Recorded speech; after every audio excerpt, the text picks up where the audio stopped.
my name is Sagar Sethi. I'm an IAS of 2017 batch, and today I'm going to talk about the importance of NCERT. And the flow would be like that. I'll first talk about the what is the importance of the NCERT, and then probably if time permits, I'm going to take the few questions which are relevant to the topic right now, and if you think are of utmost important at the initial stage of preparation, please.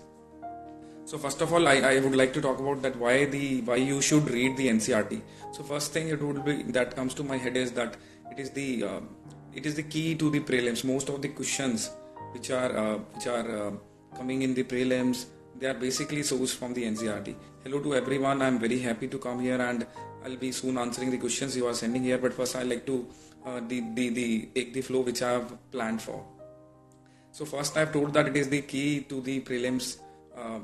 UPSC examination, civil service examination, and the second, it is very important that NCERTs are the books which build the concepts, which build the basic understanding of the concept, which are very important to us. So my view on this is that if you are reading even a current affair notes or current affair news in the Hindu or the Indian Express or any other paper of your preference, so what happens is you may not be able to understand the certain terminologies. For example, if we talk about the repo rate or re-repo rate, whatever. So unless you have the basic, you have not read the basic concept of the what is the repo rate, you may not be able to understand that how it impacts the economy or whatever it is. Similar is the case with the other concepts also.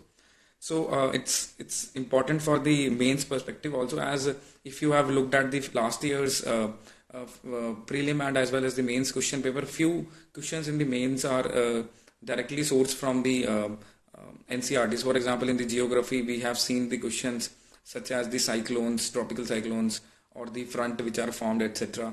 So they are directly coming from the NCERT, geography NCERT.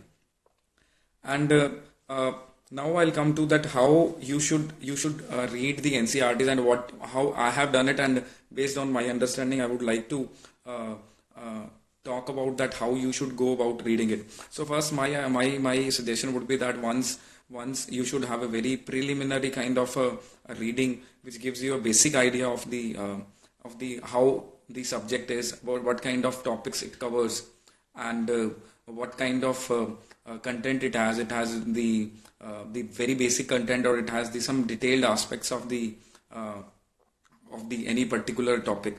So depending upon that, I would say that first reading is a very preliminary readings and preliminary reading, and you should not try to go ahead try to do a very thorough understanding in the first reading itself, that we start cramming everything in the first reading. So my suggestion is that you go ahead and do a very basic a preliminary kind of a reading in the first go, and then in the further readings, and there is no count to it, and should go ahead and do as many as readings as possible, and as the time permits. Of course, we have a time limit also, and apart from the NCERTs, we have to do some other aspects also. So as the time permits, you have to look at the kind of number of revisions you can do for this. And third is that I've already spoken, is the revision. Revision is the key for everything, that we need to read it again and again, so that the idea sinks in us, so that when we go into the exam, so we are easy to recall everything. So many people have a very, very basic question about the notes making. So now I would like to talk about the notes making. So I would say that notes making you may do, but has to happen at a very selective level. For example, that few NCERTs, you may find that they are very small kind of. So you need not to kind of make notes in of these NCERTs. And second is that there are certain subjects which requires the language of the book itself.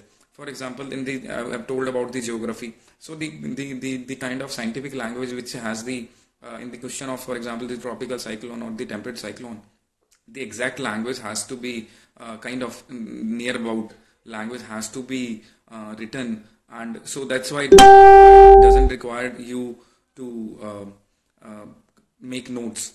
Third point in this is that you should never make it in first reading. That is a personal suggestion based on my understanding, because I think that in the first reading, as I called it, preliminary reading, you miss a lot of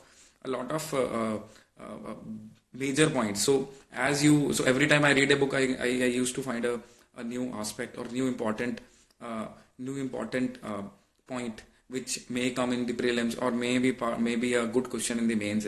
So again, the again on the notes making, I would suggest that there are certain books which requires that you should have notes. For example, the economics, I think, especially in the concept part, in the which is 11th and 12th economics, we should have basic notes which you can always go back and refer, because it's a very elaborated and a tough kind of a language which is written in the NCERT. So you should pay attention and try to make notes out of it in the first or the not in the first, second, or third reading, and you can always go back and refer to the NCERT in case of you have any more doubt in that. Now there is a again, sometimes we see online that there are many people who have uploaded the notes of the NCERTs, and then they say that please refer to this, please refer to my notes. Even those who have qualified the exam and now they are in service, they also suggest that I'll upload my notes. And so my sincere suggestion in this is that their notes remain there only, unless and until you put your hard work on it and you try to make notes out of as per your understanding, because the initial notes that are uploaded are based on their understanding, how they understand the subject, not the your understanding. You may have to be you are good in few things, not in the same as he was or she was. Whatever the case may be, you should not refer to the notes of NCERTs made by anyone as it is. So you should do it by your own.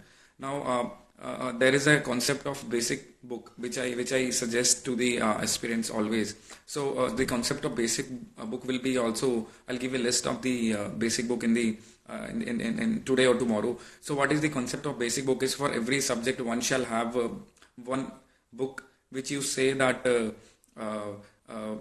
is the only book I am going to refer back to if I want to read about anything. For example, if we talk about polity, I think the Lakshmikant is a good book, so you can always go back and refer to that book. For example, similarly for if you say for the history, the Spectrum is a very good book. Similarly, for the concept part of the geography, G.C. Leong is the first part of G.C. Leong is a very good elaborated part, so one should read that. So likewise, one shall have a concept of a basic book that I'm going to read this and I'm going to add on it. So when you have a basic book with you, now you are going to read more and more from the current affairs or from any test series or any new knowledge you are going to get out of by reading a new book. So you can always come back and always add to this basic book, so that you can always increase the value of this basic book.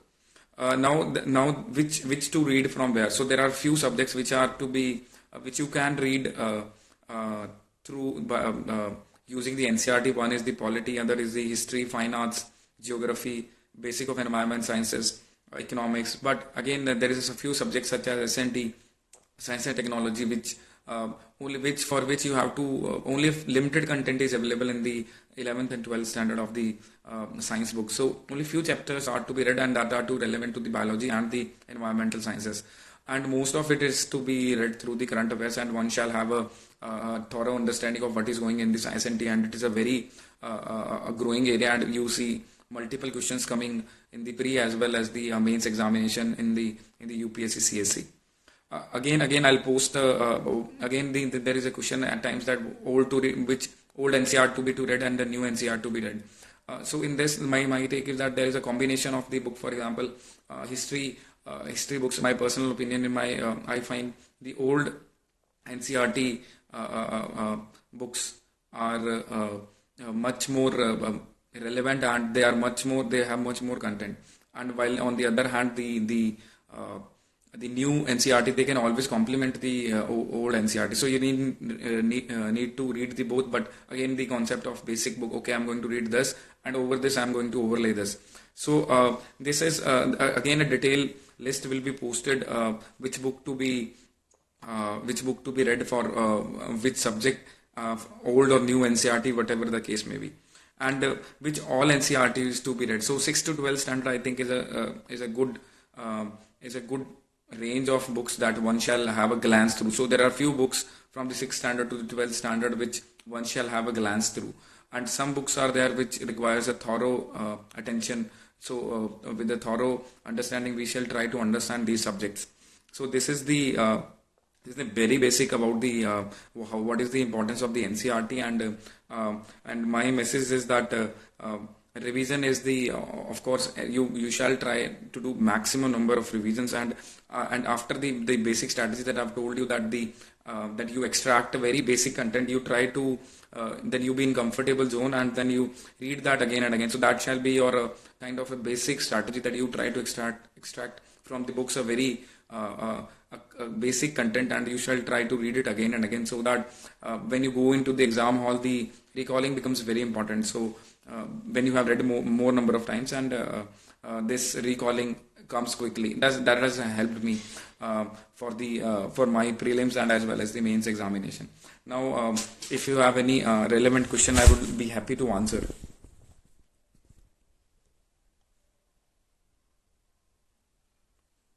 So far none questions. Okay, so one is one person, Debarshi Dalai, is asking about the art and culture. Art and culture. So there is a 11th standard basic art and culture book, but again that is a very oriented towards the architecture mainly. So you can always go back and have a basic understanding from the Nitin Singhania, which I find is a good amalgamation of the notes from the various sources. You can also look at the Vajiram and Ravi notes also for this thing. Ranjum is asking that is 9 to 12 NCERT sufficient. So it may be okay that you read these only NCERTs, but again a preliminary understanding of the reading of the 6 to 9 standard will also help, especially in the geography, history, because they are very basic book. And the idea is that, for example, that when we start preparing, so I come from a technical background. I have left my 12th long back. I did my masters also. So 7 year or 10 year, 8 years of a gap in a study. So we have to come back again to the basic. So these books are very important to give you and to put you into a frame where you can, have a very basic idea. Okay, what is UPSC is trying to ask. So in my view, you should have a glance through the 6 to 9 standard, of course, and 9 to 12 standard books will suffice the purpose. Yes, for economics and for geography, Moksheka is asking that is it good? Yes, both of the economics and then economics NCERT and the geography NCERT, both new ones are excellent books and shall be read multiple times. And I've talked about that economics shall be extracted, the notes shall be extracted. Tamil Nadu state NCERT books, you shall not go ahead and try to read the state level books also. I think the basic NCERT suffices for this preparation. There is no specific chapters. For example, in the geography, every chapter is important. And few are less important depending upon the kind of question UPSC is asking. You shall read the chapters. So for 11th and 12th standard, the geography I've told, economics I've told, the history books are also good. The polity books, not the SNT, and few chapters I've told from the biology is important. Art and culture I've already answered. A list of 6 to 12th will be given. How to read, I'm going to share this video. The Abhi can read from there.